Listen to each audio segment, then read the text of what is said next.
All right, there we go.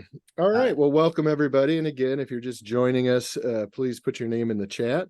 We're going to get going here. Welcome to General A&P. I know that many of you, this could possibly be your first course at Gateway. So welcome to Gateway. If it is, some of you may be into your second semester already. But either way, welcome back if you were here last semester. My name is Kevin Yoakum. You can refer to me as Kevin. That's fine. I have been teaching A&P a long time, since 20, May of 2020. That was my first course of teaching general A&P to college students. So yeah, and I have as much passion for the subject, probably more so today even, than I did at that time in my younger years. But anyhow, you will learn quite a bit this semester about the basics of general anatomy, and it has that word physiology in there too. However, we don't really get into physiology very much this semester. A lot of you are going to be required to take advanced anatomy and physiology. When we get to advanced anatomy and physiology, you'll be doing a lot more physiology that semester. So really our focus for these next 14 weeks or so is going to be on the basics of general anatomy. So we start out at this little bit with the cells and chemistry, not a heck of a lot, because again, that's where a lot of the physiology takes place. Physiology is kind of a fancy way of saying chemistry or chemical reactions. So again, we don't focus a lot on chemistry or really even cells. We do a little bit with cells this semester, but we generally go system by system and look at the important structures for each body system. So anyway, so hopefully that's why you're here. If you're supposed to be in a math class or something else, then yeah, You're in the wrong place. well, good luck with that one. But anyway, welcome to General A&P. Couple of things that I want to get established too really quickly for you before we get into the nuts and bolts of the course itself. A little bit with Zoom etiquette. If you've never done much with Zoom, if this is your first time doing anything with virtual learning, which again, I kind of doubt it, since most of you probably went through the COVID era 4 years ago and went virtual and have had kind of a little bit of it here and there. So the way that Zoom works generally is, if you have questions, you can raise your hand or you can put it in the chat. You can feel free to even interject if you want, if you have something to say, or ask, please, by all means. I view this as a discussion more than just me holding the mic the whole time. But I understand generally my experience with students in Zoom is they tend to be fairly quiet and like to just kind of listen and see what's going on and what's expected of them. But again, feel free to chime in anytime you'd like with questions or put them in the chat. Let's see. So that's really it as far as Zoom etiquette. I don't oh good, first semester. Awesome, Margie. Sweet. So yeah, first semester for some of you. So anyway, Zoom etiquette for me is, just kind of like etiquette you'd have anywhere in a face-to-face setting. So let's see. Zoom etiquette. Oh, the other thing I wanted to mention too, because some of you, this is your first semester or even your second semester, you may be taking or have already taken or will be taking Gateway to Success. Gateway to Success will provide you with some of the tools that we discuss a little bit here in class, but use that course too to your advantage. There's a lot of great information in there regarding what type of learner you are, as well as time management.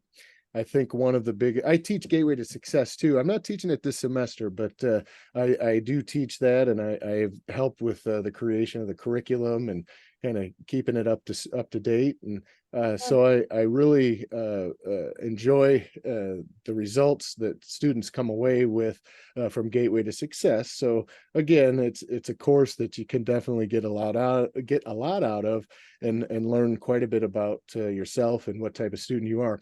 We even get into money management and finances That's a little good. bit. We, Yeah. like I say, we talk about a growth mindset, and just generally Oh, being kind of a put professional, together. on the way to being a professional, and what it takes to not only be a professional in the workforce, but even to work on being a professional student. So anyway, having said that, I do want to mention that if you ever need anything, please send me an email.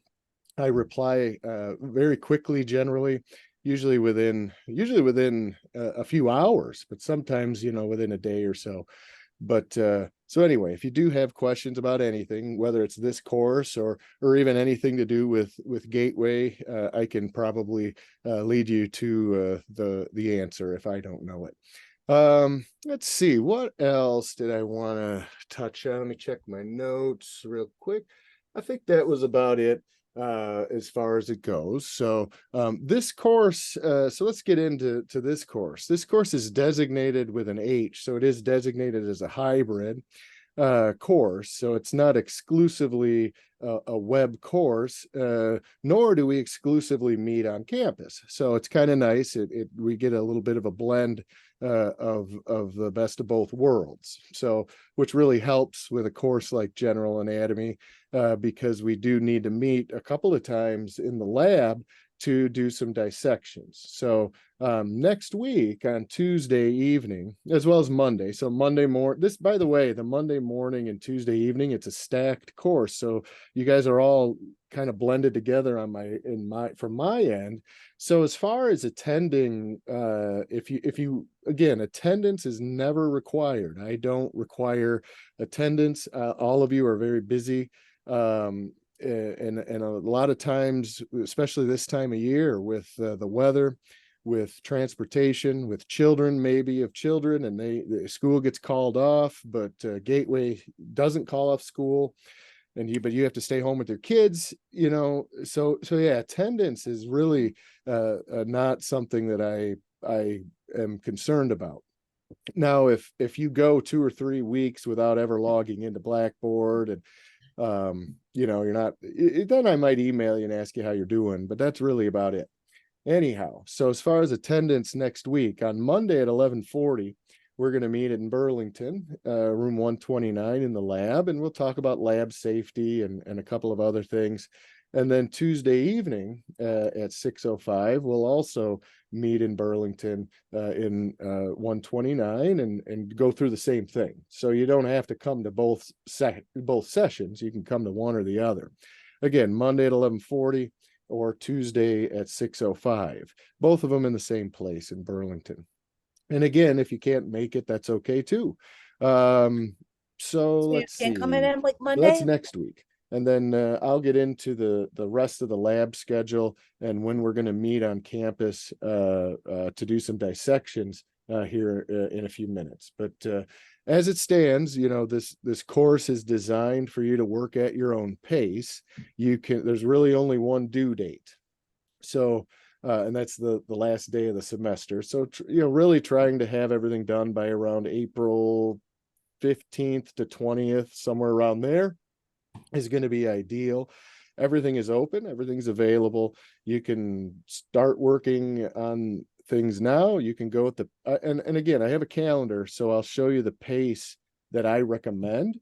So you can go in the pace that I recommend week to week. You can work ahead and do as much as you want now. You can hang out and extend your winter break another couple weeks if you want, and start working on it in February. It's really up to you. Again, the way that learning occurs today is that we provide the individual with as much flexibility as we can to allow them, to each of you, to learn in the best way possible. So flexibility is a big deal for all of you. So anyway, I'm extremely flexible. And like I say, everything's available and ready. So any questions right now? There are a couple things in the chat I want to look at. Is that the here? Oh, we'll be in the good question, Jessica. We're going to be in the regular, and Betty, yes, correct. We'll be in the regular building. So you can park. There are a couple of entrances actually. There's our classroom is actually in the back of that main building. The campus at Elk or at Burlington, the building is okay. The Burlington campus, there's when you get there on Google Maps, there's like a little roundabout right before you get to it. It's right next door to the high school. It's going to be on the west side of the high school, so it's going to be closest to that roundabout. Okay, it's just a small one-story, kind of a square. It's a cube building. It's again, when you go around that roundabout, um, it's that first building. If you're going to the high school, you've gone too far. Okay, if you're coming from the roundabout way. If you're coming from a different direction from the high school, then it's going to be after the high school. But anyway, I think you guys know what I'm saying. So Google map it. And again, once you get off whatever that little highway is, 142 or whatever, and you go into Burlington, and then there's a little roundabout, you want to go like you're going to the high school, but it's the first building on the right. And there's a parking lot right in the front of the building.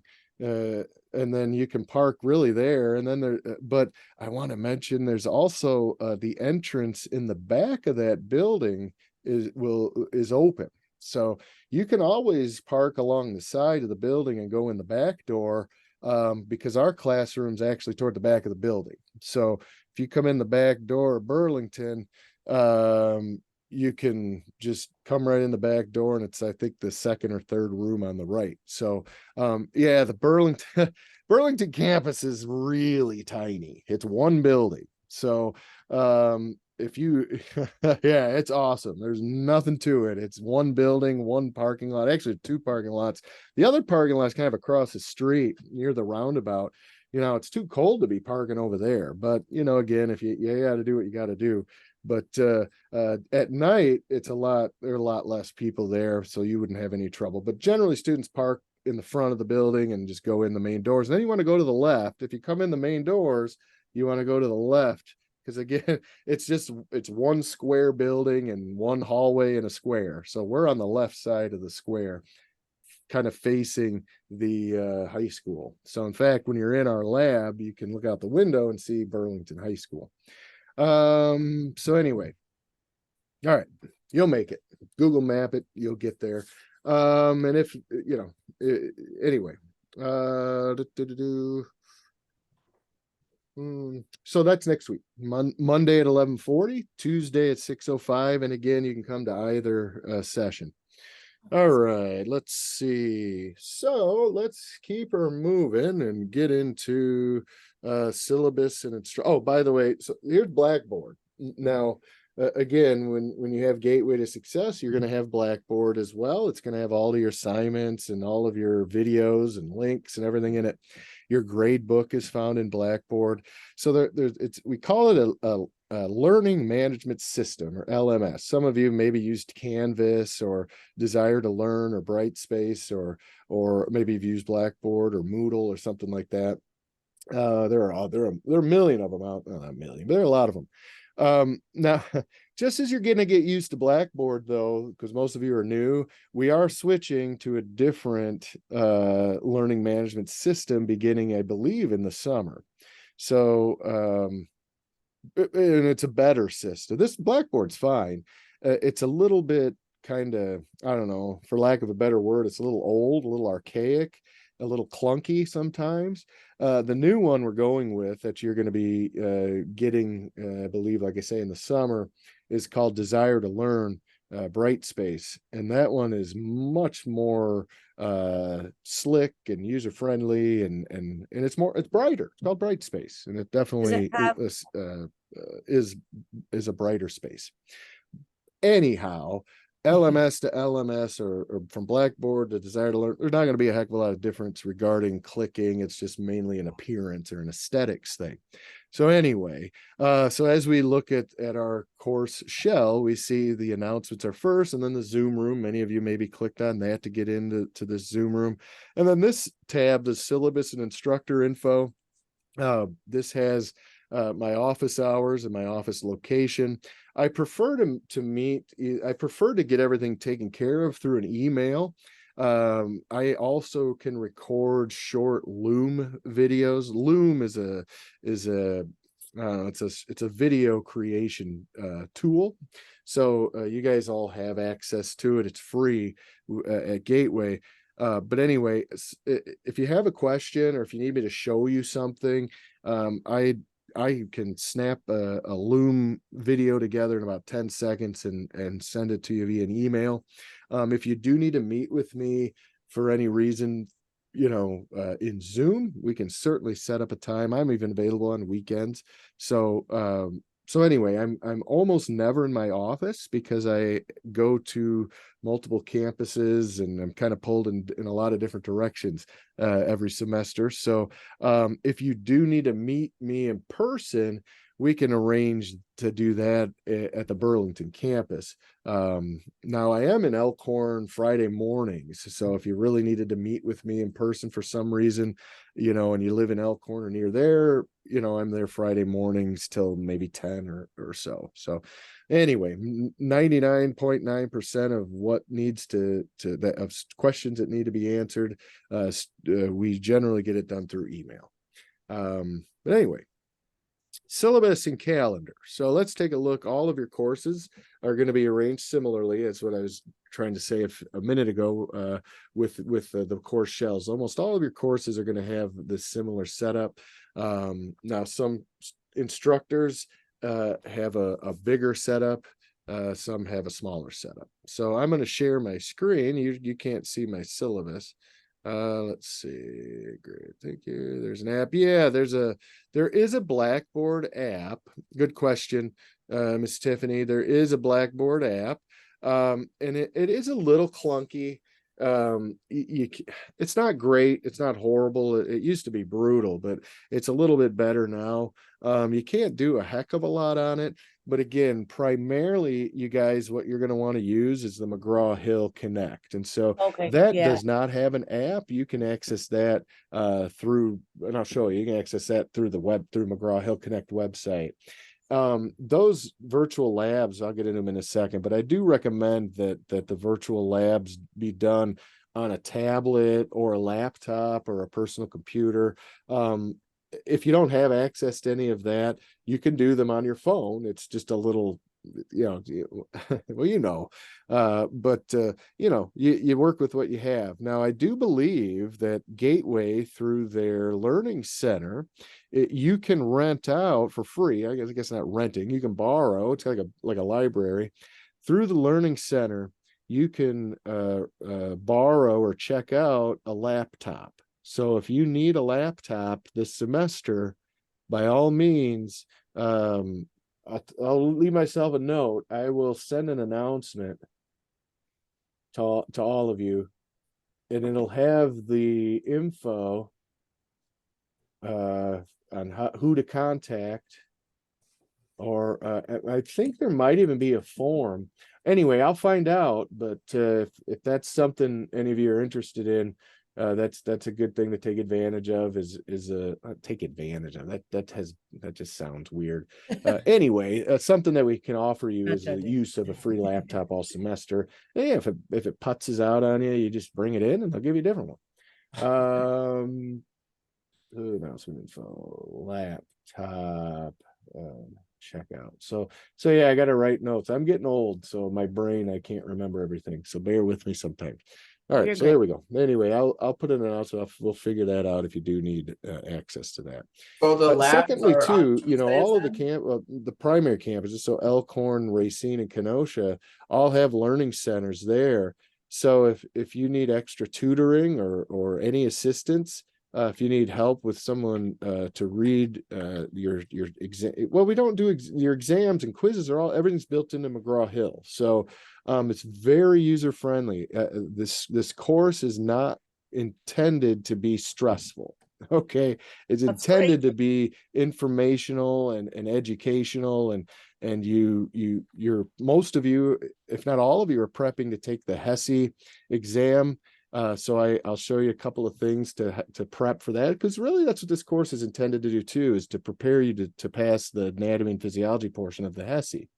And my students that take this course and go through the process that I have established have no problems on the HESI. So just follow the plan and stick to the calendar and the stuff in McGraw-Hill. And again, you get unlimited attempts. Again, the idea is you want to repetitively and do things, if do the assignments if they're not, if you don't like the grade or the performance that you did, you can redo that, and it records your highest score. So again, as long as you get everything done, you most, if not all of you, will come out of here with an A at the and at the worst a B. So we'll talk about that in more detail in a second. But anyway, all right. So start date and all that good stuff, 6:05 to 8:05, and up chat. Let's see. Or maybe a lot of labs are on Tuesday nights after next week. I'll talk about that in a second. I've got a course calendar, so I'll tell you all about the labs in a second. So here's the Gateway campus information. So again, it's 496 McCanna Parkway. So you can Google map that. And again, there's some other info. Again, we're going to look at basics of anatomy. So it's primarily the structures. There is a textbook that, again, it's not required, the textbook itself. It's a free open education resource called OpenStax. So I've got a link in Blackboard. We'll take a look at that too. So you can certainly refer to that. Again, nowadays, the education is happening in your brains 24/7. You have access to information through the internet and through just living life all the time. It's literally at your fingertips. So yeah, I don't assign a big, bulky, expensive boat anchor textbook. We just give you a link to a free textbook. Now, if you like a hard copy, the bookstore does sell a hard copy, a physical copy of this textbook. All of our libraries also have anatomy and physiology textbooks that you can check out as well. So if you really like a physical textbook, then by all means, you can go onto Amazon or eBay and find an anatomy and physiology text from a few years ago for 20-30 bucks. So anyway, nowadays you can find information about A&P in a million ways. Some of you are visual learners, you like watching videos. Some of you really like audio, so you like listening to podcasts or just listening in general. Some of you like video and audio, so you do both, right? So most of you like kinesthetics, you like to touch things and move things around. Well, heck, that's all the internet is. You're constantly moving things, touching things, clicking things. Our labs are clicky. And then read, write. All of you are reading and writing. And so your learning styles and how you best learn, this has it all. So if you prefer to just listen to podcasts, I've got YouTube videos. You could treat those as audio. If you like watching short videos, I've got tons of videos. So anyway, and then the kinesthetic part is all of your lab stuff. That's all touching and clicking and moving stuff around. So anyway, you're going to come out of here with a ton of A&P knowledge by the end of it. All right, so that's the OpenStax McGraw-Hill course link. So there's a link in here. There's also one in your Blackboard. So we're going to click the one in Blackboard. We're not going to spend a heck of a lot more time on the syllabus. I want to get going on there. Here we go. So this is what most of you are interested in, is how are you going to get graded? First of all, you don't need to worry about this. You're not going to be copying or distributing anything. It's all McGraw-Hill. So, and I already mentioned the attendance policy, right? You really have to have everything in by around April 21st 20th, 2019, somewhere around there, right? A lot of you, if not most of you, if not all of you, will possibly have everything done that you need done well before the semester's over. The course is out of 1,000 points, so you can it makes the math pretty simple. I had to get the book more hands-on. Absolutely. See, exactly, Miss Tiffany. All of each of you kind of have some sort of I got the digital experience copy of the in ebook. school, and you know what worked best for you.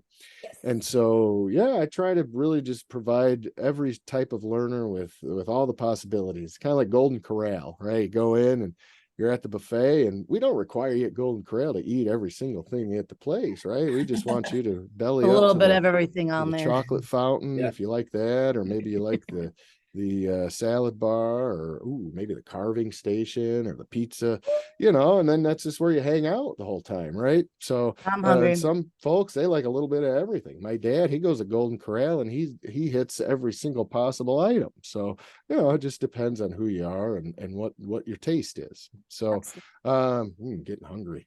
Anyway, let's see. So out of 1,000 points, it makes it pretty straightforward. Generally, for an A, and I don't really give A minuses. If you get a 90%, you're going to get an A. I don't even really give B minuses either. If you get to 800, you're going to get a B if you're in this range. So really it's A's. I do get B pluses if you're at that 870 mark, but you just can't quite make it to the A range, but you're not really a B, you get a B plus. So anyway, I think all of you need a B to move on in your programs. So 800 out of 1,000 is what you're shooting for. And again, we're going to have APR has to do with anatomy and physiology revealed. So this is your McGraw-Hill, and there'll be some quizzes attached to those APRs.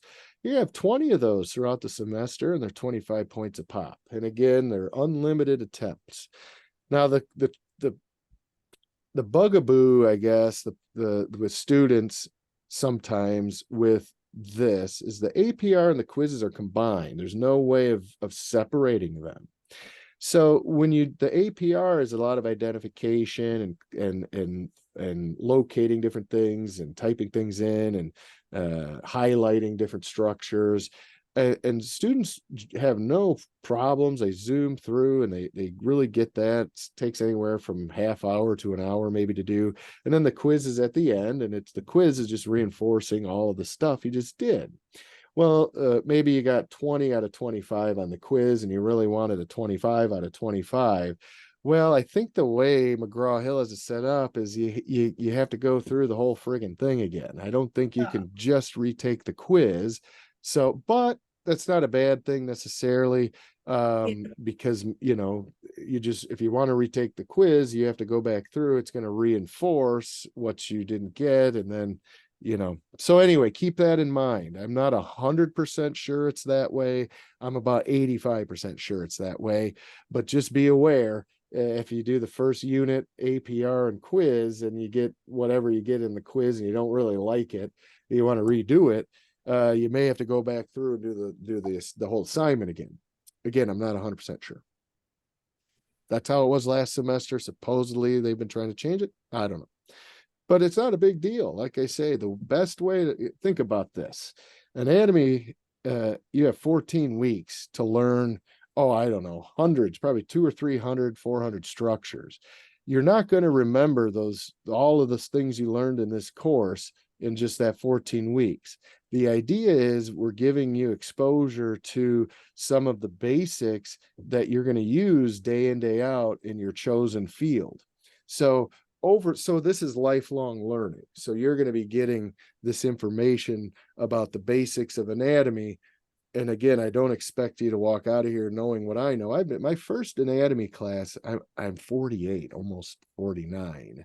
So my first anatomy class was the spring of 1993. So, and it was high school. It was my senior year of high school. And it was probably I think high school is long. It's probably 18 weeks. Well, in 18 weeks, I learned enough anatomy to get me interested. And here we are 31 years later, and a lot of students later, and a lot of A&P later. And man, I still don't feel like I know the half of it, right? 30 years in. So again, just do what I provide you with, and be content with understanding your foundational knowledge, and then be uh, ready for advanced, where we build on that anatomy knowledge. So again, if you didn't quite get it 100%, you're going to get it a little bit more next semester. And then you get a little bit more once you get into your PTA or surge tech or nursing, so I guess that's what I'm saying. So no stress, no anxiety. We don't learn and Love it. retain and understand when we're stressed and anxious, right? Exactly. It's a Yeah. bound, it's a barrier to learning. I So totally. I eliminate that from this course. It's definitely not meant to be punitive or something that is a punishment in any way. So yeah, That's total opposite. You guys have taken this plunge to want to work in the healthcare field, and to start your careers of making your families proud, and making your yes. community proud, and making God really enlighten you to the powers of helping people to really be able to feel better about themselves, at least for the time they're here.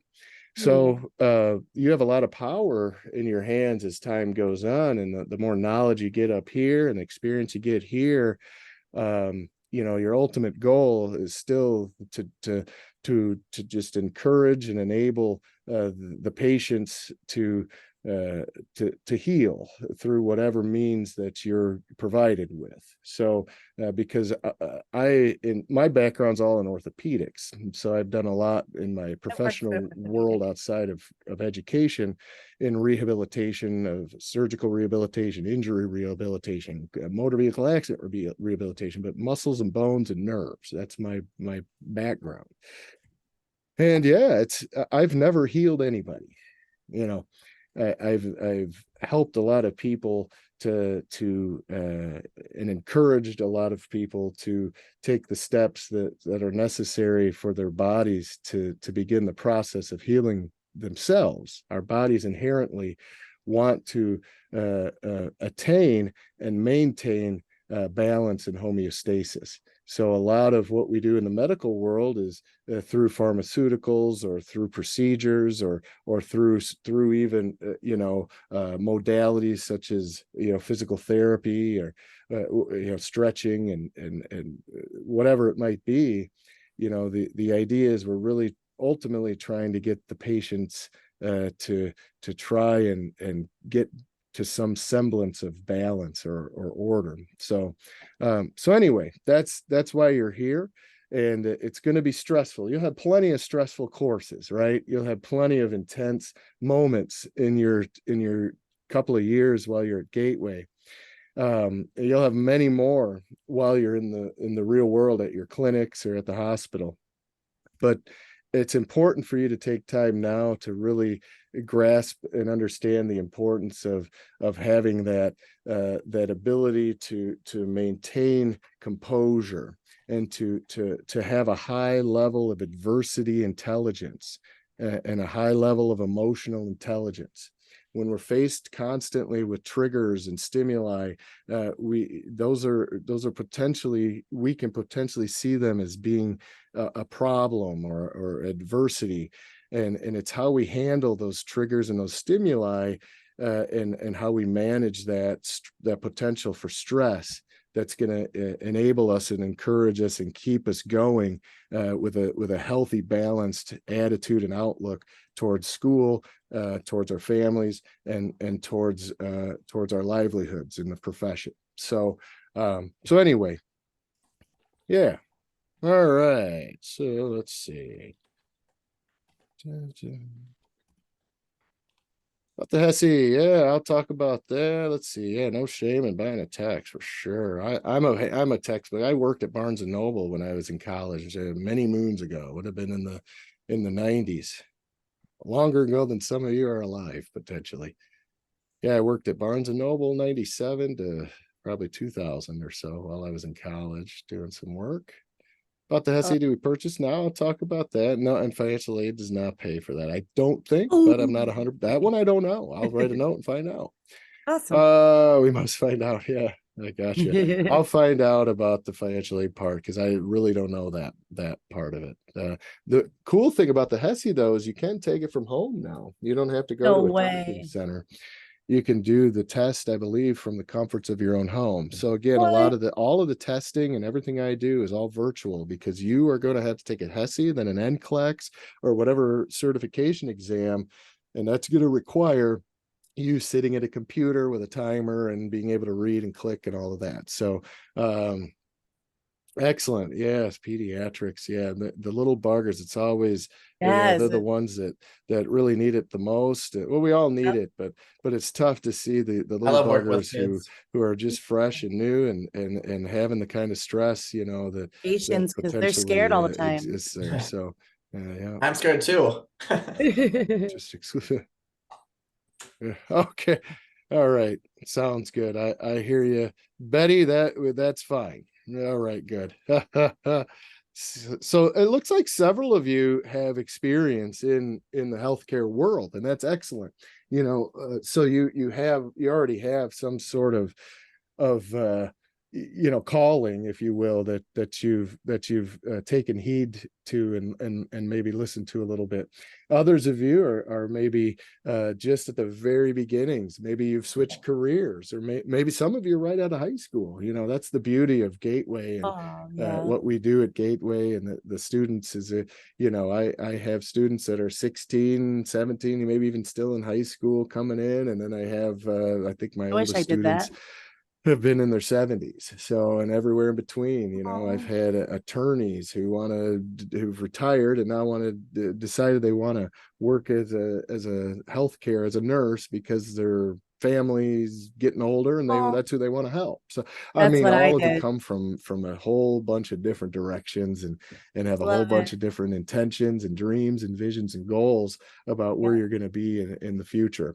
And again, be open-minded and be flexible, be very flexible, because you'll be surprised what you think you need today down the road, and then you get down the road and it's a whole different world than what you would have ever expected.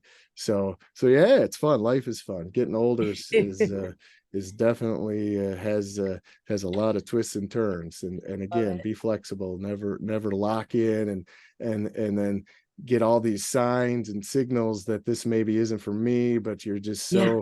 so stubborn and rigid, and it's what I decided to do, and Yep. 10 years ago I'm sticking with it even if it's going to kill me. No, don't have that mindset. That's a And I fixed thought I wanted mindset. to We do talk about peds. growth, right? Growth mindset. This day and age, you can do anything. There are a million, it's infinite, the number of Sometimes I feel jobs too old to or do learn something opportunities new, that you but you're never have to too make a old. living. So No. so yeah, if you're unhappy, or if and hey, like I say, there'll be ups and downs in your life. There'll be ups and downs at your jobs.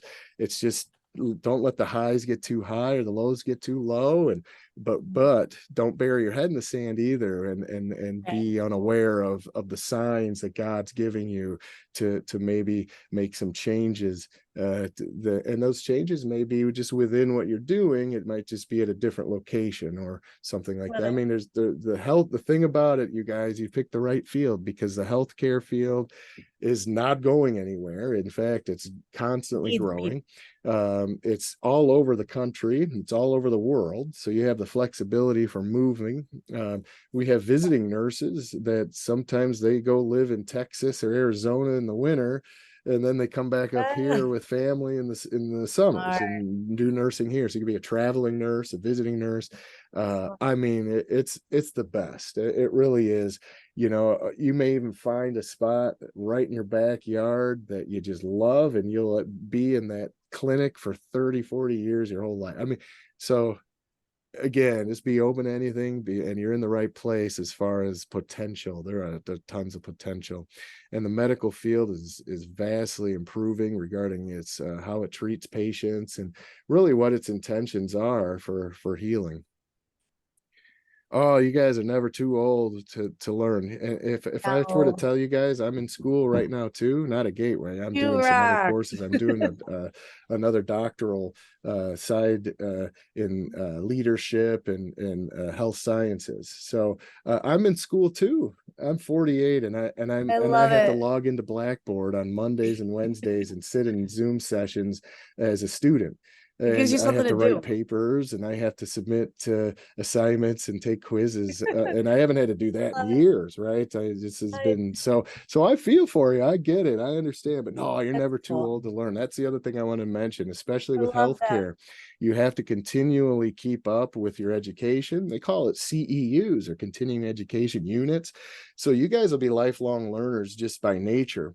And who knows, you're going to come out with an RN or a PTA or surge tech. Maybe, who knows, maybe you'll eventually be a nurse practitioner or or a physician, an osteopath, doctor of osteopath, or a chiropractor, or a dentist, or maybe get a doctorate in something else and become an educator. Seriously, you never know. I thought when I graduated college, I was going to just be locked into athletic training and physical therapy my entire life. No, within a few years, I was teaching, and I never looked back, and I juggled both at the same time, and that worked out too for a while. And now I just exclusively teach. So yeah, man, you guys are going to have an exciting time. You're going to remember, your learning is not for grades, right? You'll get the grades just by doing the stuff. But remember, now in Gateway, Understanding, yeah. everything you do for learning is for application. You want to learn and understand so you can use it in your work. You don't want to learn it so you can please me with a fancy grade. That's not, and you certainly aren't doing it to get the free personal pan pizza from Pizza Hut for straight A's, or the DQ Blizzard, and That's the hilarious. report card on the That fridge, hits the and feels.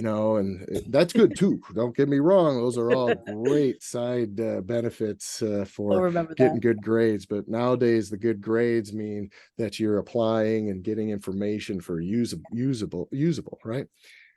All right, so let's see. That's so let's see. All right, everybody's doing well. I know we're cruising along. I try to get my stuff out of tangents and getting you going right away. And every experience we'll have together, we will do more than just babble about anatomy. We're going to talk about why you need to know this, and in the clinical setting, why it's important.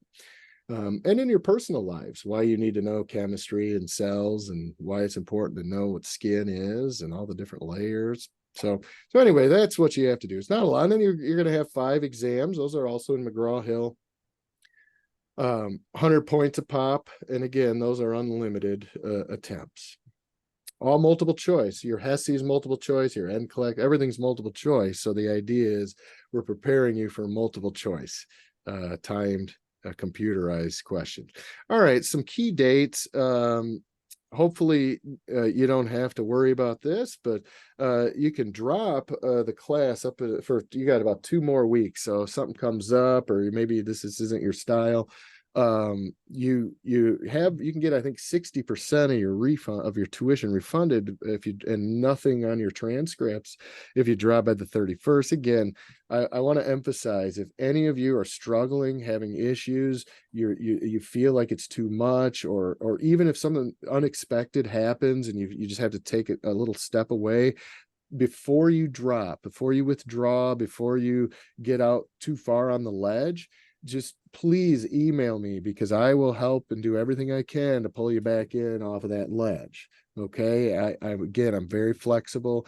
If we need to extend the due date, if we need to extend the semester for you and work with that, we'd much rather do that to try to keep you on track so you attain your goals, than to get a curveball thrown at you, or a bump in the road that you weren't expecting, and it's going to take you a little extra time to take care of whatever it is.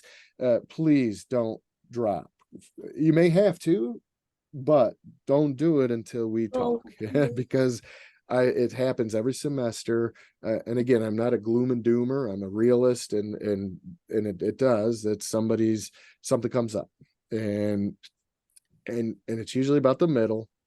And then I work with them. I tell them, just do what you got to do. And sure enough, 99 times out of 100, by the end of the semester, they're good to go. Everything's fine. So again, and they were ready to drop. They were ready to end, not just drop this course, but drop out of the program and go to diesel training school and be a truck driver, which is fine. I mean, that's cool too. But your goal and vision and all of that got you to this point got you here for a reason. So don't let a couple bumps in the road in the first few weeks of your journey steer you away from it. Unless, of course, like I said earlier, if you're getting bombarded with signs and signals that say, why are you doing this? Stay away from healthcare, stay away from nursing. Your calling is cybersecurity. Cybersecurity, that's your call. I mean, if that's the case, then, whatever, right? I mean, you do what you got to do. But please, still in that case, please email me and let me know. Keep me in the loop, because I do want to help you at all, whenever you need it. All right. Instructor drops again. If you do zero, if you never log in, you never show up, you never do any assignments, you've basically are ghost. Then I have to drop that student. So it doesn't happen too often, but occasionally students get signed up and they maybe don't even know they're signed up and they never log in. And so, but again, none of this you really have to worry about. You've made it this far. You already have a growth mindset. You're on your way. Let's see. Now, midterms, you get a midterm grade on March 1st, and then the last date. And again, midterm grades for me are a little bit, kind of I don't want to say meaningless. God, that just sounds so brutal. Well, I'm going to say it anyway, but I mean, they're kind of meaningless because remember, my due date is the last day of the semester. Honestly, I've had students that all the way up to midterm, 7 weeks in, and they have done almost nothing. that's Do I give them an F for midterm? Maybe sometimes, but usually no. I maybe give them a C or something. But again, it's not an indictment on that student and what you've done up to that point, because remember, everything's due by the last day of the semester. So some students decide that they're going to do everything the last 7 weeks. Well, that's fine. I'm not going to give you an F at midterm. So anyway, I think you see what I'm saying.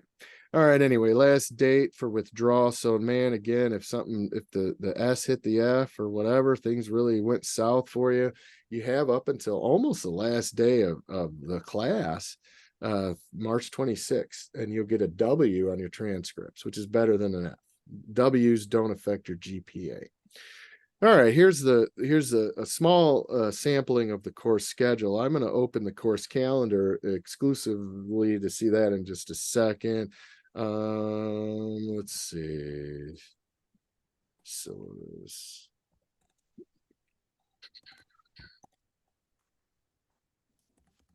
Can you see the syllabus, by the way? Or do I have to switch? Okay, are you still just seeing Blackboard? I'm seeing You should be seeing the syllabus, but like the modules that yeah. I'm assuming you are. Nobody said anything. So the rest of the syllabus is pretty much just college policies about don't bring guns to school, don't come to school drunk, don't beat people up or be a bully, basic. Don't cheat, don't plagiarize. If you're sick, don't come to school, stay home, that type of stuff.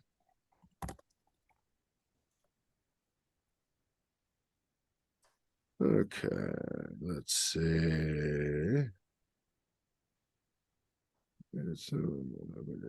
Okay.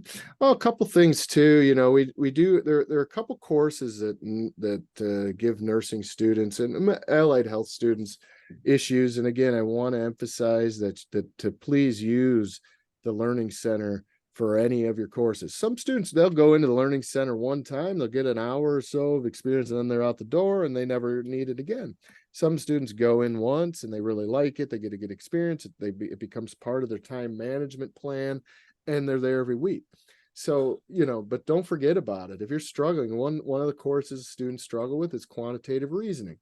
It's a fancy way of saying math. So, if you know before you take a math course at Gateway that math is maybe not one of your strong suits, be sure to connect with the Learning Center regarding tutoring. Okay.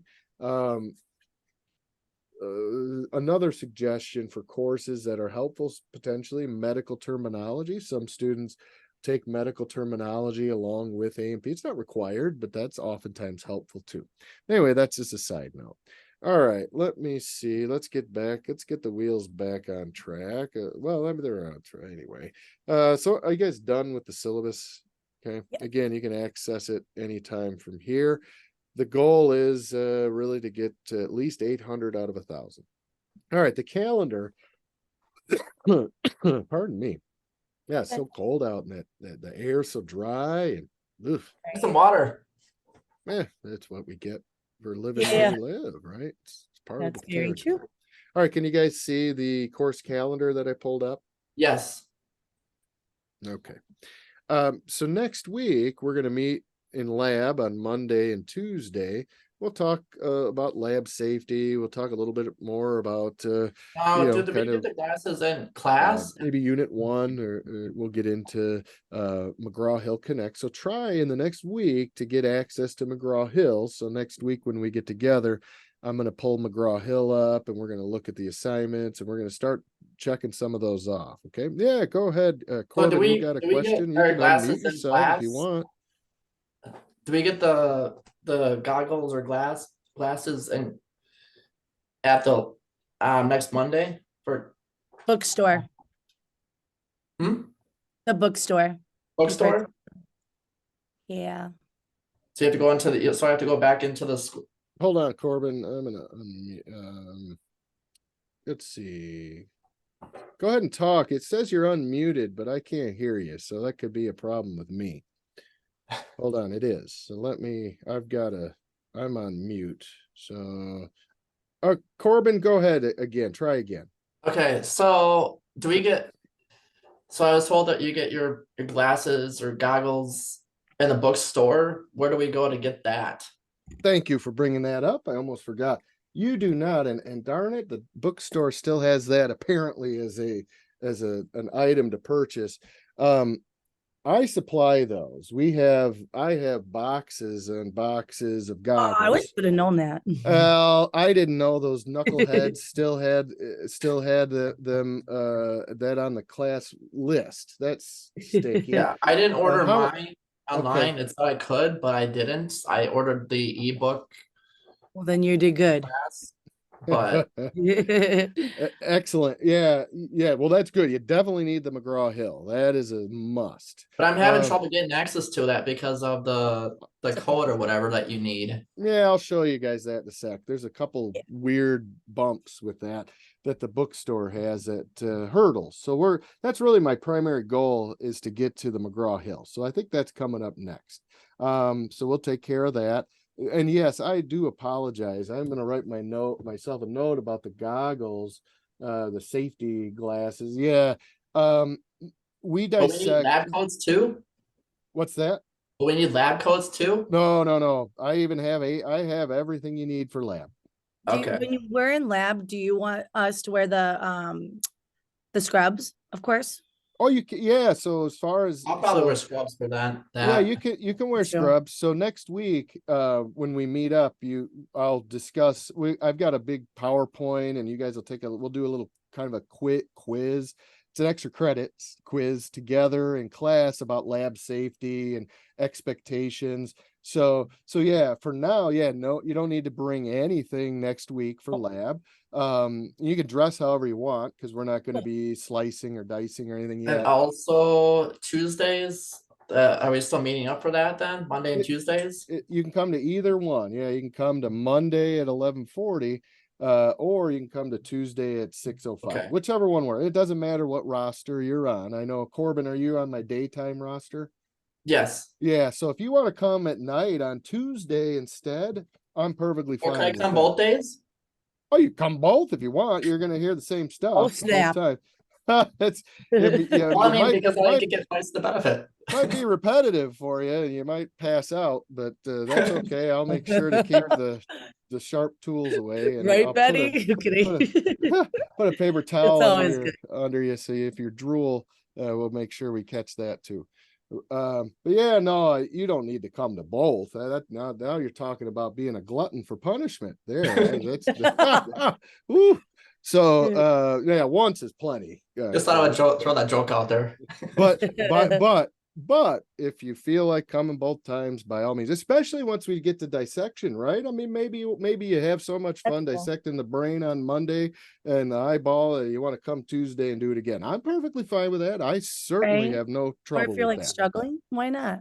Yeah, why not? Especially because what's kind of cool about the organs is they're a little different. I mean, it's just like us, right? Like if we took out our brains and dissect, they'd all be slightly different. I mean, so yeah, you see the That's cool, eyeballs have some different stuff. So you never know what you're gonna get out of this. So, and blood typing, that can be a little bit kind of, because it deals with antigens and antibodies and kind of immunoglobulins and weird terminology sometimes for students. So yeah, I mean, that's one you could come Monday and then come again Tuesday night if you want. And plus, I think there's a blood typing McGraw-Hill lab on top of it too. So you get the double dose there.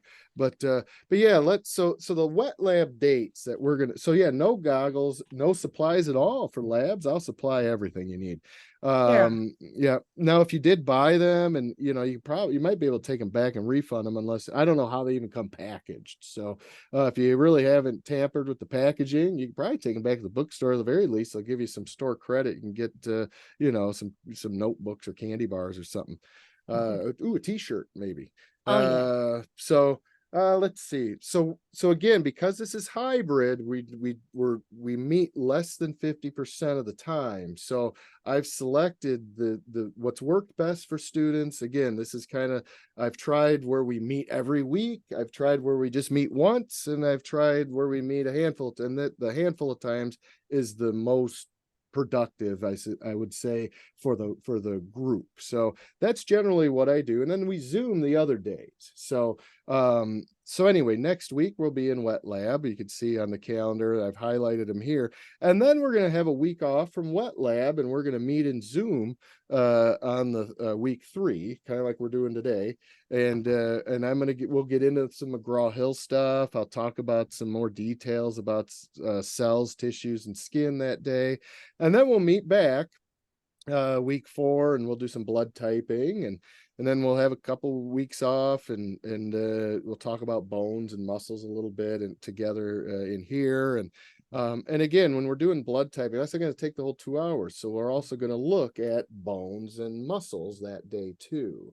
Blood typing only usually takes about a half an hour, 45 minutes. So the other hour or hour and a half, we're going to be looking at skeletal models and bones. And then we'll Zoom it, those 2 off weeks there. And then we get into nervous systems, and then we'll cut open the brain and the eyeballs. have a couple weeks off, and then we'll lastly we'll meet and we're going to dissect, let's see, we do sheep brain, cow eye. It sound like Anthony Bourdain here. I do apologize. So I know it's dinner time, get kind of weird. Let's see, heart, cow heart, I believe. And then lung, we actually do what's called a pluck. A pluck, PLUCK, is going to be an esophagus, a heart, a lung, and a diaphragm, and sometimes a liver as well, all in one. And that's going to be from a sheep. And so, which is kind of cool. So I'll be blowing up the lungs, and you can see them inflate, and we'll cut them up and do all kinds of fun stuff there. And then we'll cut open the kidneys as well. And so anyway, that's my goal for now for wet labs. Again, we can adjust it as needed. Generally, though, the last couple semesters, this has gone really slick. And but again, we could do whatever we need to do to make sure you guys get everything you need in a timely fashion. All right, believe it or not, man, semester flies. So time management is a big deal, and not just for this, but for life, right? And again, all of us manage time in different ways. I don't think managing time is maybe even the right word. I think I think accepting that we'll never manage time is probably the best way to manage time, uh, and to really prioritize, right? I think priorities are maybe a little bit more applicable to what we're doing, because I have a Nintendo Switch, and I've got a record collection. I'm an audiophile. I collect records. Yeah. I've got two daughters that are 10 and 17, and they're into all kinds of cool stuff. And trust me, I've got a ton of distractions, and so priorities, what I would like to do sometimes isn't what I should be prioritizing right at 48. And I teach all this. So again, it's a constant work in progress, right? Because we're always hit with unexpected chaos, or we're hit with different things that maybe were unexpected, and we have to be flexible and then adjust. And so if I'm a rigid time management, and I'm hit with something that's really going to blow me up, right, and stress me out, no, Totally. that's not what we're trying to do here, right? We're trying to eliminate stress, well, we not eliminate, we're trying to minimize stress, trying to understand stress, we're trying to accept it and work through it, and understand what our triggers, and when our blood pressure goes up and our heart rate goes Yeah. up and our armpits get sweaty, you've just been triggered. So, I do appreciate that. recognize, right, when that happens in the situation, whether it's a tone, whether it's a person, whether it's a situation, whether it's a stranger, whether it's something you have any control over at that moment. Maybe not, but you do have control over your physiology. And sometimes it's right, the nervous system is very much involuntary at times, right? It just does what it does. Just we get hit with a trigger, we may not even know it's a trigger, and then it's like, oh my gosh, I For feel me, it's palm sweaty. test anxiety. Yeah, there you go. Test anxiety, just the word Oh yeah, test, that right? word Or can be quiz. That's a 4-letter word. It's instantly like, right? And so again, and that going in. So it's a matter of, okay, preparation, priorities, all of these things that can enable, and even right down to self-talk, right? Just being like, I'm prepared for this. You could give me any test, I'm good. And if I don't necessarily get what 100%, it's not an indictment on me or my preparedness, right? So I have found over the years that test anxiety comes from a perception of lack of preparedness. And so if you can alter your perception of lack of preparedness by changing how you prepare, it may alter how you see and view anxiety regarding a test. So I think and plus, right, we're programmed that way from K through 12. We're programmed that the test is the measurement of you as a character and as a human and whoa, right, that's heavy lifting, and I don't know if I want to be put in that box, right? So day in, day out, year in, year out, we're kind of brain washed or effed or whatever to believe that if we don't do this one thing properly, then we're a horrible person and we're not prepared and we need to be freaked out. So that's normal. Should it be normal? Probably not, but it is a testament to what kind of K through 12 system that all of us tend to be pushed through. So but here again, what we're trying to do is get you to be prepared, and preparation can minimize anxiety. And how you prepare, again, if certain things up to this point have still not led you to believe that you're ready or prepared, then maybe some of the styles or techniques that you've used to study or to prepare aren't maybe working for you. And that's where the Learning Center is really good about pinpointing what learning style, what study techniques, what preparedness measurements can we take that based on what hasn't worked and what maybe will work, and really try to get the mindset into more of a growth pattern of readiness, preparedness, and confidence. So really that's what I want you guys to all work on this semester too, is recognizing your triggers, recognizing what I call them scotomas. It's a SCOTOMA. It basically means blind spot. And it's kind of funny, recognizing a blind spot. Well, if it's a blind spot, how do I recognize it? Well, Corbin just mentioned he knows he's got test anxiety. So he knows testing is a scotoma for him. It's a blind spot.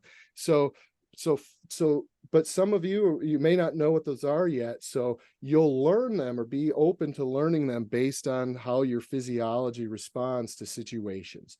And again, it could be you're in the presence of a narcissist.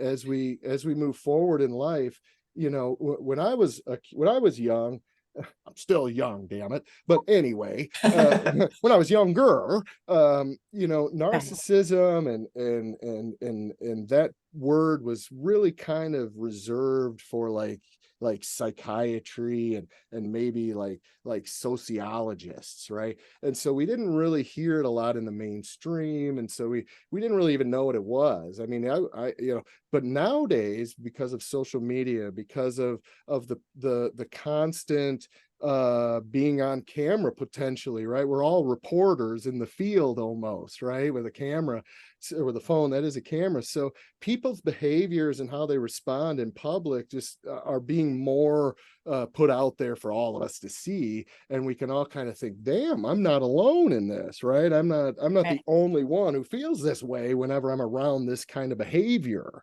Oh, and there's a label, there's a name for that, right? Oh, there's a wow, oh, it's this, right? And again, it's become like narcissism. And again, there are many levels, right? A toddler is naturally narcissistic because their schema is only me, and they're in this weird world. They don't understand what's going on, and so they're very demanding oftentimes, and so they're kind of narcissistic. And so but as they get older, they get socialized, and we work with them. We either create a worse narcissist, or we get them steered toward being, like a socially, helpful and compassionate, individual, a human, a compassionate person, because narcissists don't have compassion. So that's kind of learned, and it's, and if it never gets learned and never gets put in its place, you end up with a bunch of toddlers running around that are telling us what to do, and they're narcissists. And so that cat is now out of the bag, I guess is what I'm saying. There are a lot, people are being held accountable for their behavior a lot more. And so anyway, recognizing when you're in the presence of something like that, whether it's a relationship, whether it's a work relationship, an interpersonal relationship, you have other options, and I'm not saying, to divorce or break up and break the family apart because your hubby or your wife is narcissistic. That's not what I'm saying, but I'm saying that the awareness that you don't have to be a doormat, or you don't have to pander to the gaslighting and all this other stuff that makes you feel uncomfortable and cringy, but you stay in it and you do it anyway. You don't have to do that shit anymore. Just Love it. you don't. I needed that though. So, but well, it's a survival tactic that generally it works, right? It keeps the peace, and it's tough. So it's, if you're constantly having to think about what you're saying, and am I going to tick somebody off, and am I Yes. man, that's rough, right? And so is it a boss? Is it a colleague? Is it a spouse, a significant other? Is it a parent? A sibling? And if it is, then you're recognizing it, and there are ways to handle yourself, and ways to handle them without, again, triggering them to start thinking about how they're going to make you even more of a minion to their weird game. So anyway, I'll tell you, once they're aware that you're aware, that's the first step. They look for someone else because you're no longer useful to them. I like it. All right. That's You're the 10 idea. steps ahead. Yeah. Just quit being, just don't be useful to them anymore. You don't have to talk about it because they don't usually listen anyway. It's all about actions, and keeping busy, and having a plan, and managing your priorities. And eventually they'll just dig their talons into somebody else, And yeah, if it's a job, you guys are in healthcare. So if it's a job, you just go to, there are tons of, trust me, there are tons of narcissists in healthcare that wear white coats. But that being said, there are tons of opportunities where in healthcare at a different line, a different place where maybe you're going to be around people that really aren't that way. So that's a good thing too. So again, don't feel stuck. It's not like you're in a profession that's so tiny and refined and you can only be at the nuclear plant because you're a nuclear physicist. You got to deal with this asshole boss who's a better nuclear physicist. That's not Totally. how this works, right?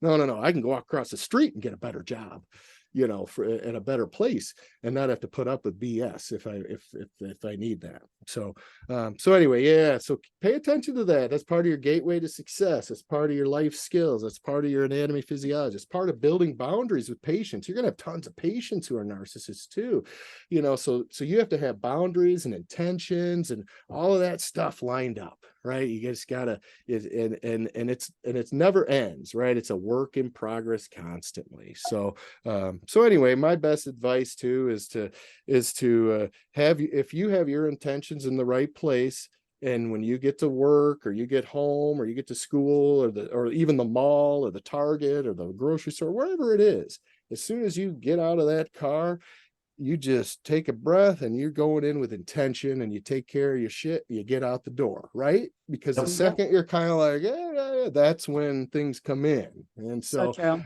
yeah, you just got to have intention and have intention, have purpose, and generally you're not useful to you're not a useful target for a narcissist. So and yeah, I mean, we've all learned the hard way. You know, I grew up with most of us have baby boomers for either parents or grandparents, and man, they kind of wrote the book, you know. So you know, but Yep. anyway, honesty and communication is not their forte. So but honesty and communication could be your forte. Yeah. Absolutely. I agree. All right. So that's the calendar. So we're planning on meeting next week. We'll go from there. And then lab safety, you don't need to click anything there tonight. That's what our next week plan is. The OpenStax text I mentioned, again, it's an e-version. You're certainly welcome to purchase, you know, a hardcover. You can get it off of Amazon or eBay too, potentially. But again, you know, with the bookstore, if you're using your student loans, absolutely, they have that available for you that way too. But yeah, no need for goggles or any other tools, just McGraw-Hill. Speaking of McGraw-Hill Connect, there's a little link here. I need to close this out a little bit. There we go. Excuse me. All right, so there's a link here. It's not really a link, it just opens up. Yours will look a little bit different than mine because mine's the instructor vantage point, but it's just going to have a few things about going to your section. But this link, the third one, that'll take you right to the section, and I'm going to go through kind of how to log in and how to take care of it, because the bookstore is going to provide you with a different code than will work for this. You need you need a 20-digit code from McGraw-Hill, but the bookstore gives you like a 10 or 12-digit code, but that's to access the bright space. So all right, so I'm gonna hopefully this will work out. I've got and they may have given you a printout. I tweaked it a little so it looks a little bit different, but so on your receipt you should have been given some sort of number. Now let me see, I think it might. Yeah, and you got to go to the Bryant. Yeah, so you go to brightwaveredshelf.com. Let me open that. Let's see. So I do have, okay.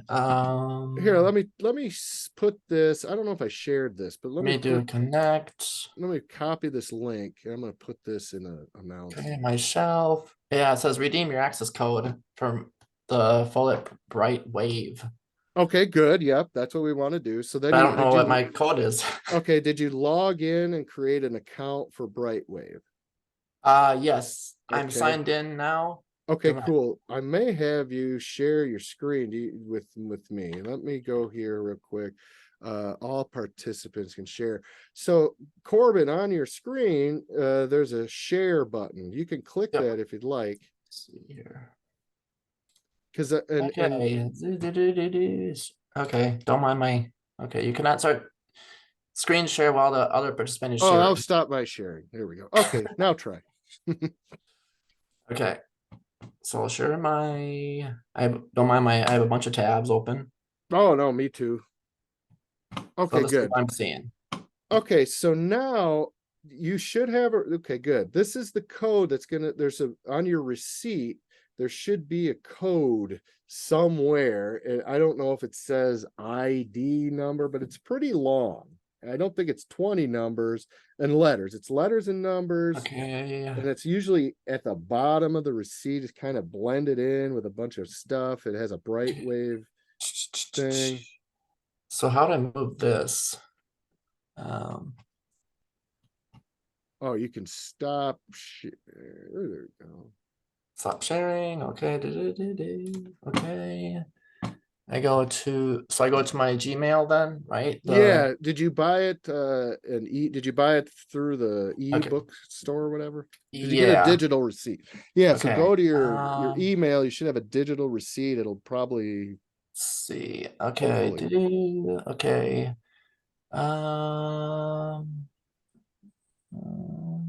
McGraw-Hill confirmation. That might be it, yeah. I hope Okay. so. I don't know. It should be a Got bookstore like a word receipt. C. Starts with the word C. No, it's a receipt, and on the bottom it will say like download, like something about ebook. Yes, that's right. Yeah, so you'll want to, let's see, maybe type in Okay, I have the bookstore receipt. ISBN number, but You said you got it from the bookstore? I ordered it online. Yeah. From McGraw-Hill or from the bookstore? Yeah, McGraw-Hill. Oh, from Oh. McGraw-Hill. So you should have, that's different then. So you should have, here, let me go in here. I'm going to share my screen again real quick. So yeah, if you bought it Okay. directly from McGraw-Hill, it's going to be different. Sorry, Corbin. I thought you bought it from the bookstore. So yeah, you're probably like, what?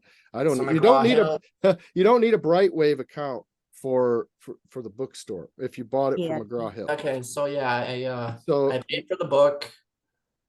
so you went to McGraw-Hill and bought it. It's like this.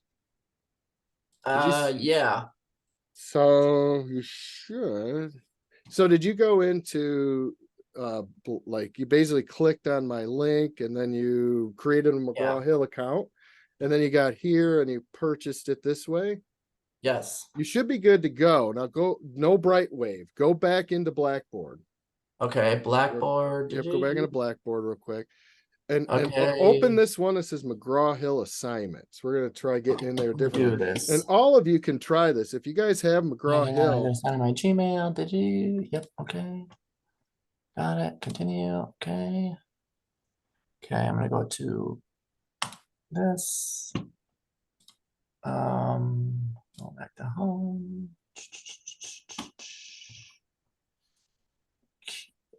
Blackboard, quick links. Okay. Go under there. Okay, go to where now? Okay. so go to McGraw-Hill assignments. We'll try that first. McGraw-Hill assignments. Okay. Yeah, and then click orientation, unit 1. Just open that Okay. up.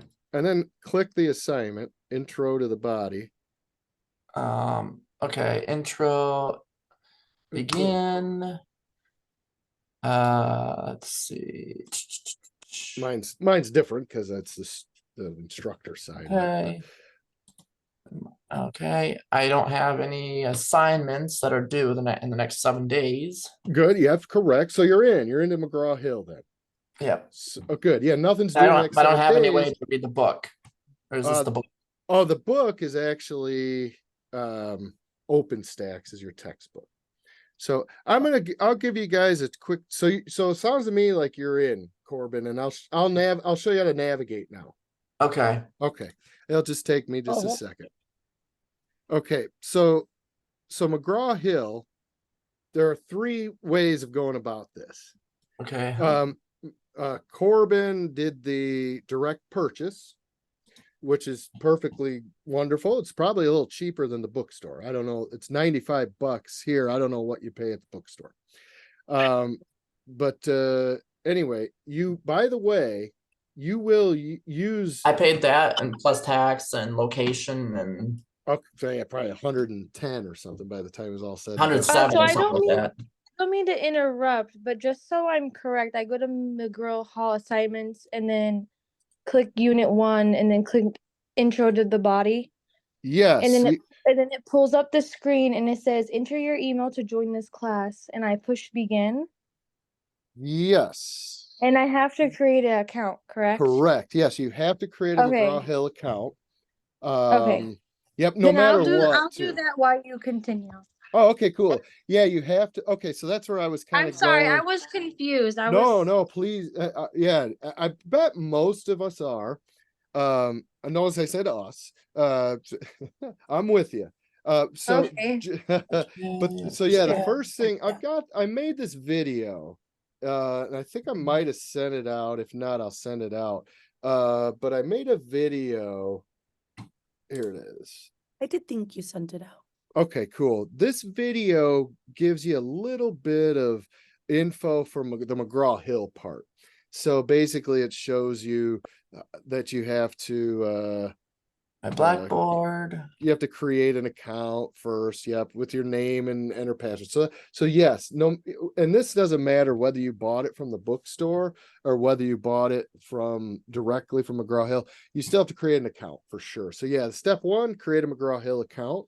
And again, you want to use your gateway email, your GTC email. And then one thing that's kind of cool too is, if you have 3 options, you'll eventually get to this screen if you haven't purchased it. So I did purchase mine, but I don't have the use connect code. You don't need this. Yeah, you should no longer see this screen, Corbin. Yeah, you're in like Flynn, man. Yeah, you're in, bro. You're done. Yeah. If you're still seeing this screen, then then we need to Yeah, talk. I paid for it, but I don't have the use connect code, so I can't. Yeah, you don't need that. This is separate. This is You're from the past it. bookstore. Yeah. Corbin, listen real quick. You have 3 options. You did option 2. Option 1 is here. This is if you bought it from the bookstore. Okay. You did not buy it from the bookstore. You just bought it right from them. You're good to go. Okay. Okay. So if you buy it from the bookstore, though, and I guess you could buy it from maybe a third party vendor, I don't know, the guy, want to buy a watch type deal, but I don't know. Regardless, if you bought it from the bookstore, you're gonna get this bright wave. They're gonna send you a sheet of paper or PDF that kind of looks like this. You have to set up a bright wave red shelf account. Yep, and I have that too. Which you don't need, Corbin. You won't need that. Okay, I also have that too.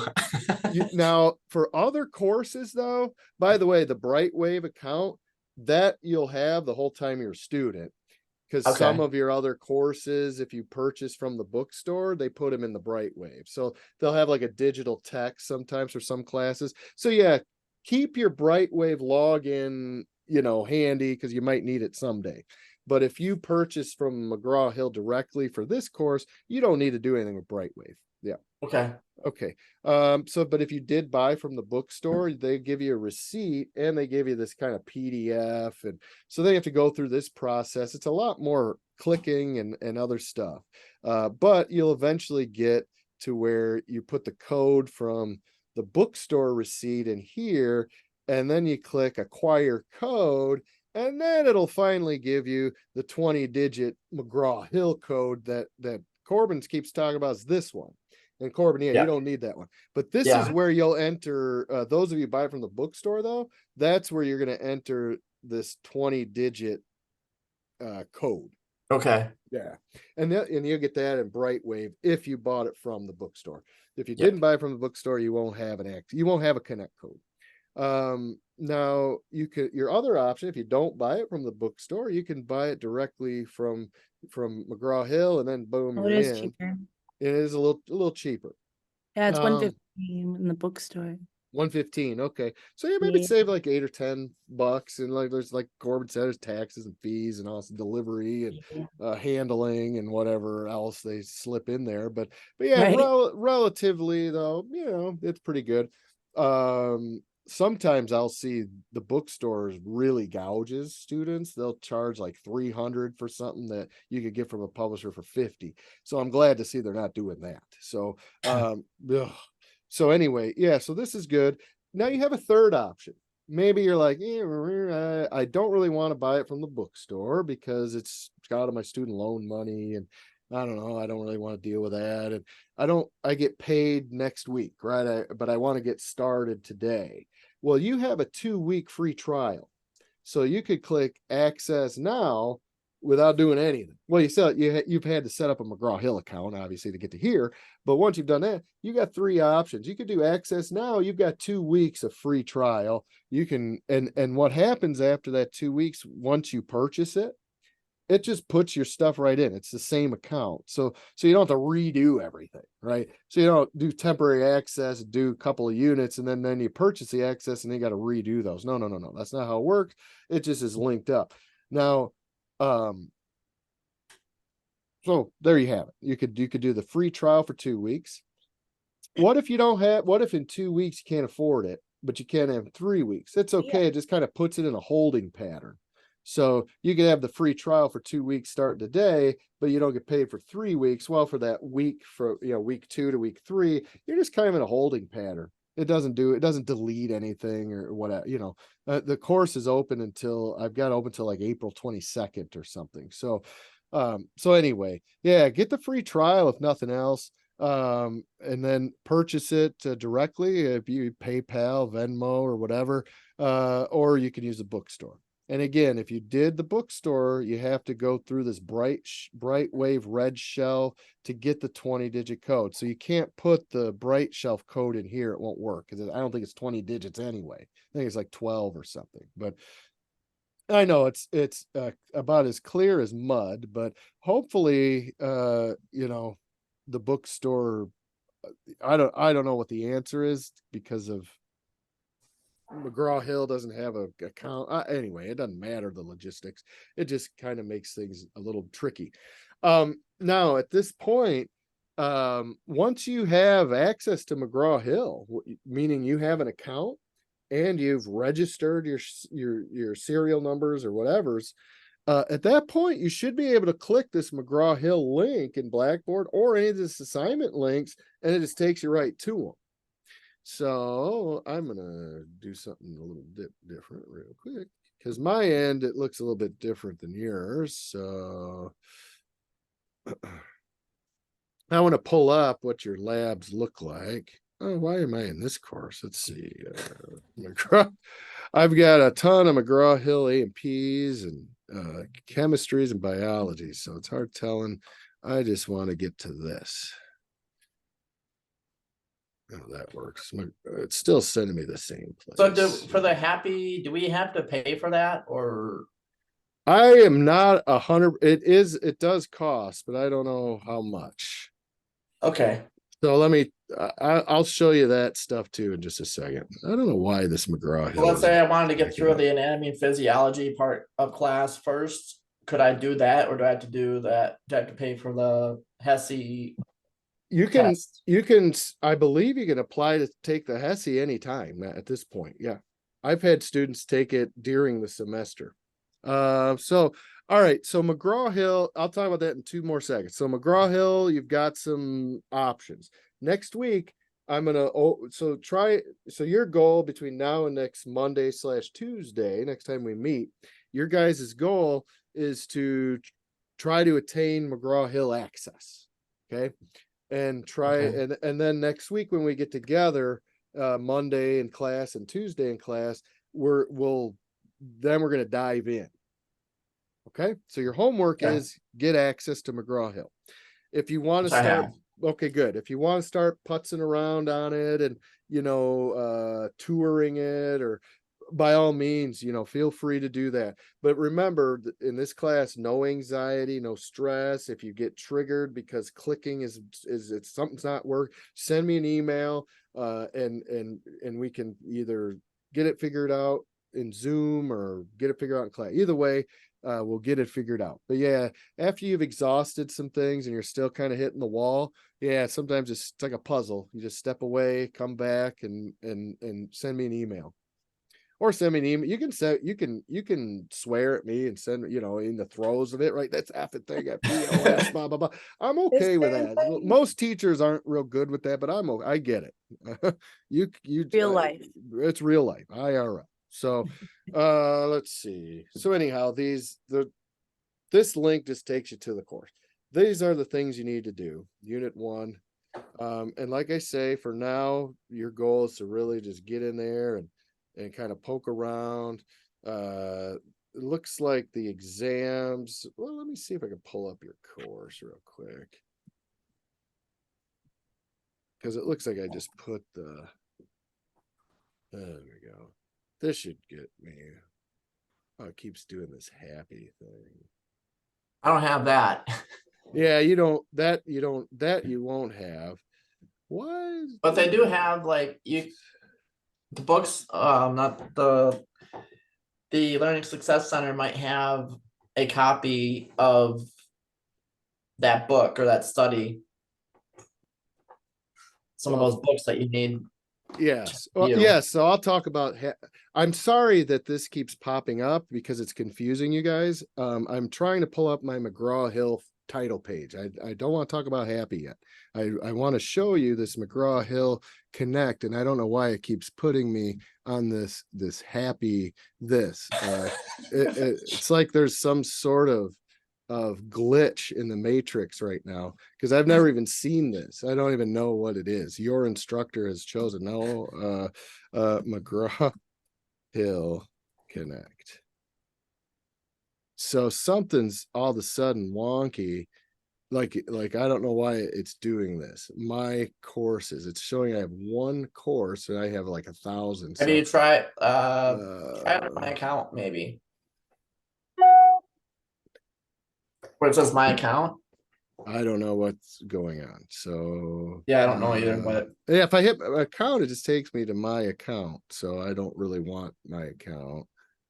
So oh yeah, okay. my You never order know unless you history. try, right? Yeah, I know. It's like what? So oh, I know why. It's because I'm signed in under my dummy login for showing you guys how to do stuff. Here we go. This is what we're sorry. You're gonna be sorry.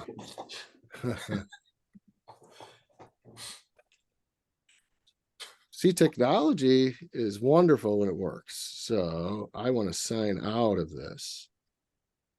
Oh yeah. Welcome K at GTC. It is using that. I don't know. I'll figure that out later. I got a whole week. This doesn't make sense. So let's see if I click this. And then if I go home. There we go. There's more than one way to skin a cat. So let's see. Unit 1, notice no exam. This is the quiz and again, you're going to see a little bit differently on yours. The exams are going to be they're in the module. One exam goes with the first 2 units. Okay.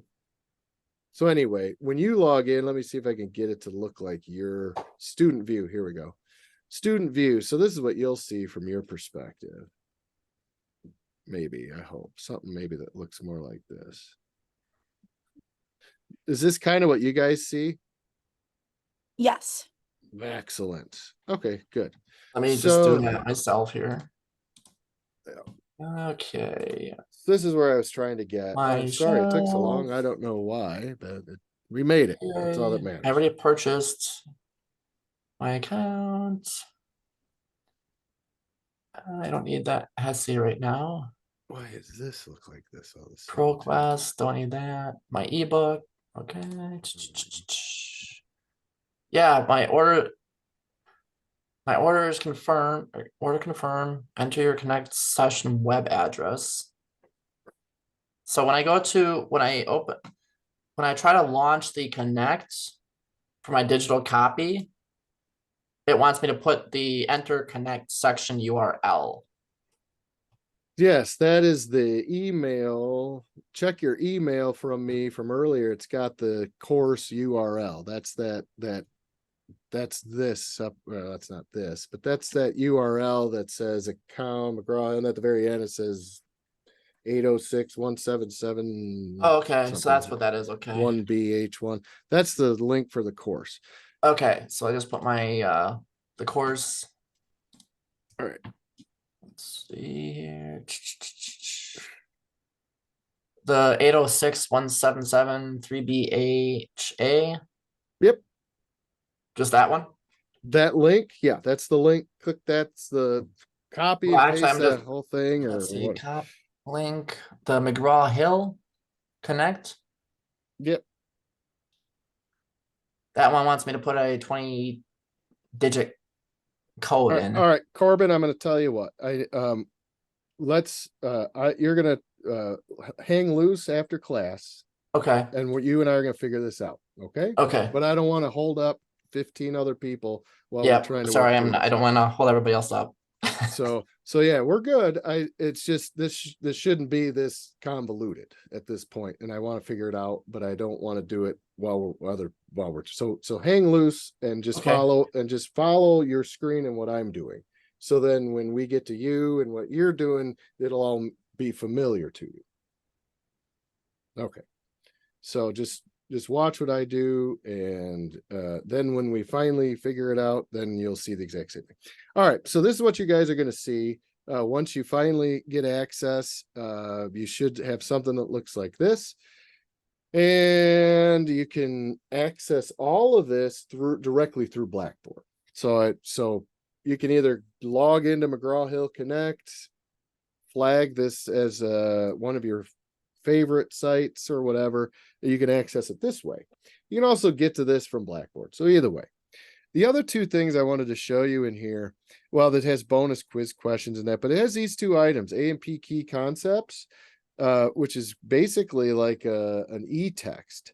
So you get kind of an extra little text there if it pulls up. Again, I got 100 windows open. There it goes. So this is a nice little supplement as well. A&P key concepts. So you can, it's got little videos and little fill in the blanks. It's just got a very kind of like an interactive textbook. Okay. So this is basically an interactive textbook. So that's part of your thing. It's just right here, A&P key concepts. Kind of nice. Practice Atlas. That's another item that's free. It's another kind of an e-text, and it's also interactive. So it's going to be, you can match terms to what they're talking about. Are we looking at medial, toward the midline, or are we looking at something that's inferior or toward the feet? So this is an awesome tool. Another one. So this is why it's so important for between now and next Monday for you to get access to McGraw Hill, because everything you do is from this program. So anyway, it's interactive text. Now, is this A&P key concepts and this practice atlas, are they required? Do you need to do them? No. These are supplements that I would highly recommend poking around and reading through and using as part of your tools. Okay. Now, APR, questions on any of that? Okay. Now, when you go to do an assignment, you click the arrow, and then you says unlimited attempts. It tells you when it starts, and I hit begin. And depending on the assignment, you're going to get a whole, like I say, it's kind of like a buffet. You're going to get a whole slew of different items to pick from. Hey, you're going to get, oops, I haven't checked this. There we go. And again, it's a pretty bulky, system. So it gives you some instructions. And again, I want to emphasize, I'm not going to spend more than about 10 more seconds on this, because next Monday and Tuesday, the idea is every one of you will have access to this, even if we got to do a 2-week trial, whatever it is. By next Monday and Tuesday, if you're in class, we are going to go through this together. Okay. But this is what's going on. Okay. So try to get access. Now, can you start working ahead and plunking around? And absolutely, please do. This is your time. It's your experience. So I really want to emphasize that the sooner you just dive in and start getting going, why not, right? The better off you'll be. So, and again, these are all unlimited. And again, at the very end, you'll be able to, there'll be a little quiz in here that you can do as well. Okay, so that's that. Now let's go back to student view. All right. So anyway, your goal between now and next Monday and Tuesday, get access to this baby any way you can. Well, not any of those 3 ways we talked about. Let's see. There are a couple other things in here. There's a HESI folder at the bottom. I'll talk about that in a second. All right. Questions on the basics of what this should look like. And again, if you could get to at least this spot by next Monday and Tuesday, that's your homework. Now, if you want to go further, that's up to you. But this is all I need you to do. Okay. Now we're going to go back to Blackboard. Okay. McGraw-Hill assignments. Again, this is the same thing that's in the McGraw-Hill we just looked at. It's just in a different setup. So if you're ready to take the exam, you can click that. And it'll just pop it open. Well, it's again, student assignment view. And again, the exam's unlimited attempts, all multiple choice.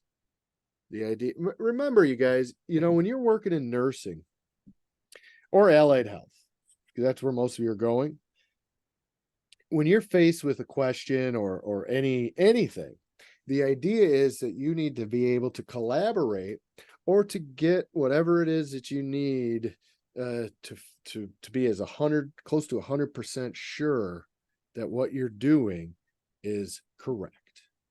So, Mr. Smith, I'm looking at this chart, says dosage 100 mg's of whatever, XYZ Acme, probably some Z's in there. So I'm like, all right, let me get that ready and getting it all ready. And then I think, well, was it 100 or was it 10? Maybe it's 1,000. Shoot, I think it was 100. I don't know. I'll just do that. No, do not do that. You're going to go back and look, or you're going to ask the doctor. You're going to make sure that it was what it said. Okay. So what you're doing in this course for every question, everything you're having issues with, is you want to get the right answer every time. Any means necessary. If you got to copy and paste it, if you got to Google it, if you got to phone a friend, whatever, you got to go make a doctor's appointment, go to the clinic, not because you got a sore throat, but because you want some one-on-one with the doctor to ask him about your anatomy questions, whatever it takes, right? Yeah. I don't know if I do that, but anyway, my point is, as you're doing that, you'll find as time goes on in this course that you'll be able to answer questions without having to do that or having to do it less. So in the real world, you collaborate. You're going to do it in here too with whatever means necessary. Now on the HESI, which I'm going to get to in 2 seconds, on the HESI, no collaborating. You got to use this, but everything you'll have done to really get to the bottom of the answers is building your ability to critically think and problem solve. If I give you a bunch of terms and say memorize them, here's the test, you're not going to be able to memorize them. If I say here are a bunch of terms and questions associated with these terms, look them up, try to get you will get the answer correct by digging and researching and finding. The answer sticks in your head way better. So then when you're given just a regular old quiz like the HESI, that's all, it's just a test. It's a 25 A&P questions. Shit, by the time you're done with this semester, you'll have done 2,500 A&P questions. Yeah. So 25 questions on general basis A&P, you don't need any help. You've already helped yourself up here for 14 straight weeks. So don't try to just do it all on your own. Try to really critically think and problem solve. Okay, so this is all they look like. Treating an extensive burn with a blank involves covering the injury with what? All right, man, I don't know. I don't remember even talking about this. Well, look at this. They got a couple options. There's an ebook right here. You can click that and it might pull up, you can dive into the A&P key concepts and try to find where it maybe talks about that. You can also copy and paste, you can just grab this. Just like so, and you can, that's not let me copy it, probably because I'm on the computer. But anyway, you can type it in up here, whatever. You can find the answer, or you can type each one of these in. What's an autograft? What's an allograft? What's an isograph? What's an exograph? Just type them in. Is this something that's really super important for A&P? And if you don't get this, no, I mean, come on, this would be a low stakes question here. So, but it doesn't mean it's not important. The idea for all these questions is not to get you to just understand this equals this, it's to get you to understand that here are all these items, which one of these fits the best. And while you're trying to figure out which one fits the best, you're knowing a little bit about each one. All right. So you guys are going to be just fine, but get started, get her going. No need to wait around on me. All right. So that's really it. So that's basically what you have every week. All right. So a couple of other things I want to mention, and then I will finally conclude with HESI stuff. I do have some lecture slides and lecture videos. So if you like PowerPoint slides and you like to have some notes and lecture notes, I've got them. They're embedded in my lecture slides. So let me go back. So it's just kind of quick with my clicking. So in fact, let me pull up student mode. So on your Blackboard, which should look just like this, if you click lecture slides, you're going to have all 5 modules of lecture slides. So module 1, we talk about this stuff. So if I click that, it's going to open up PowerPoint. Well, it's a Google slide, same thing. You can find my notes in these slides on at the bottom. See where it says speaker notes? Let me see if I can pull this up here. There we go. So some of there we go. This is a prime example. You guys can see this, yeah. So at the bottom of some of my slides is where my lecture notes are. Now, what I would recommend if you really like slides like this, so then what you'll do is hit this course YouTube channel. And then right here, I spent about an hour talking about this batch of slides. So you can listen to this as a podcast in your car if you want. A lot of my students did. In fact, one of the students I had, it's about 2 years ago. He said he was a very audio learner. He said he put these as podcasts in his car. He had a lot of driving to and from campus and work. He just listened to all of my lectures on A&P. There, I don't know how many are in here, 10 or 15, 16. And he took the HESI, got 27 out of 30 because they do add there are a few questions in the HESI that don't count. They're practice questions. You don't know which ones they are, but they only count, I think, 25 of them, but they give you 30 questions. But anyway, neither here nor there. So anyway, if you like audio, if you drive in the car a lot, if you whatever, you can listen to me babble about all of this wonderful A&P stuff, because it's super cool.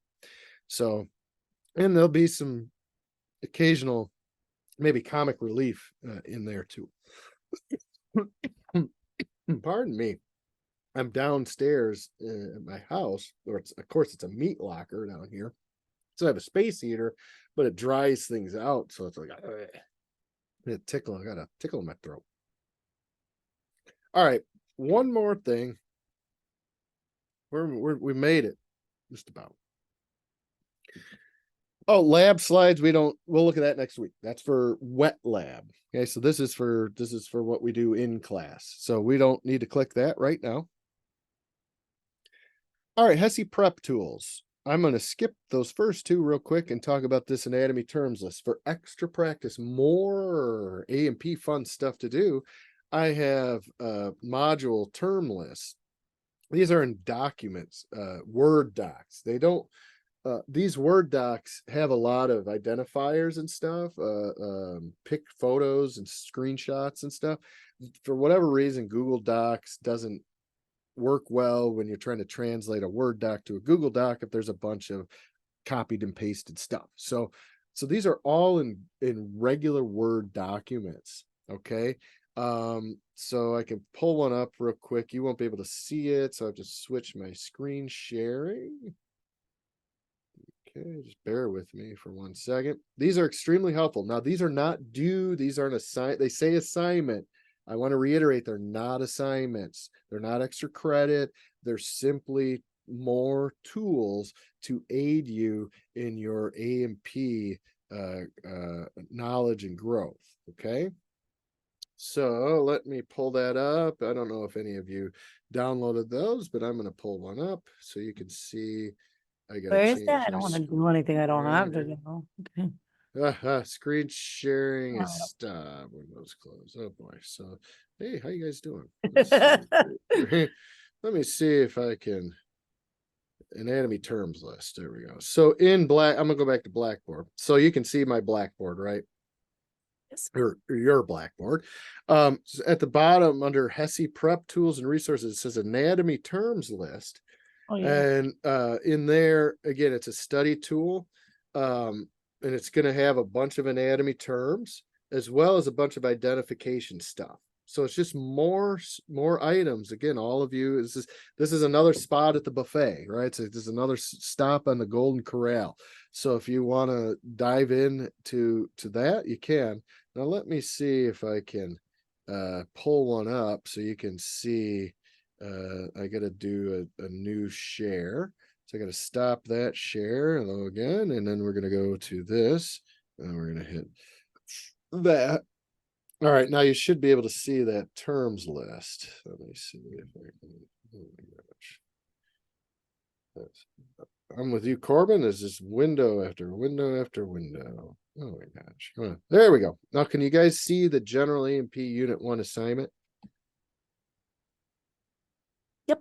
Okay, good. Now, again, that word assignment, that's not, it's not an assignment. It's just whatever you want it to be. It's practice. Okay, so it's totally voluntary. But anyway, it's terms list of all the terms we do in the first unit. 160 of them, just in unit 1. You need to know every single one of them? Well, maybe. Should you be somewhat familiar with them when you see them? Absolutely. Now, one thing that you could do in Google and Word docs is I could highlight this term. I can, there's many ways to doing this, but you can highlight a term and somewhere there's a dictionary. I could probably just right click. Here we go. Search anatomy. So it's going to put over here what anatomy is. And of course, we know anatomy for us is a study of structure. So look at that. It's going to give you all kinds of stuff. I've had some students, they'll fill these out because everybody's different. And again, you don't have to turn this in. I wouldn't know if you did it or didn't do it. I just recommend that if you like this tool to use it. So some students will even take it and they'll copy and paste an image, maybe not for anatomy, but maybe they'll look up the word atom or they'll look up organ system or something, and then they'll maybe copy and paste an image over here as well as a description of what it is.